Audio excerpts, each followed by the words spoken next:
Na súa visita ás instalacións do Clúster de Acuicultura de Galicia, en Couso, Rosa Quintana puxo de relevo o traballo que se desenvolve no centro. Segundo ela, un referente a nivel internacional en canto ao cultivo de peixes planos. De aí a intención de Mar de aproveitar todas estas potencialidades e coñecementos e tender pontes entre o sector e os científicos, co obxectivo de fomentar vías de colaboración en beneficio do mar de Galicia. Creo que é importante que toda a sociedade galega sepa tamén do coñecemento que temos aquí en Galicia. Aquí en Couso, en Punta Couso, en Ribeira, temos o mellor centro de investigación de todo o que ten que ver cos cultivos mariños, eu penso que de todo o mundo, é algo no que nos debemos sentir orgullosos. Nós desde fai xa 20 anos estamos facendo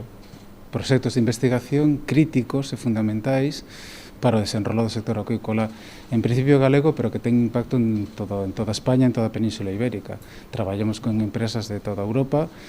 desenrolaron sobre todo biotecnoloxía aplicada á acuicultura para facela máis sostible e facer unha acuicultura que realmente que se xa productiva e de futuro e comprometida con esta terra. A titular de Mar aproveitou ademais a presenza de representantes das distintas federacións provinciais de confrarías e tamén da Federación Nacional para insistir na necesidade de cooperación entre sector e investigadores, un elemento, segundo ela, clave para aproveitar ao máximo os fondos europeos Next Generation, en aspectos como a mellora da produción de semente de moluscos bivalvos. Un proxecto que tenta desenvolver o incremento da produción de semente de ameixa, tanto en criadoiros como na produción natural, como podemos incrementar as zonas productivas no intermareal de Galicia para que poidan generarse máis postos de traballo, xenerar máis riqueza,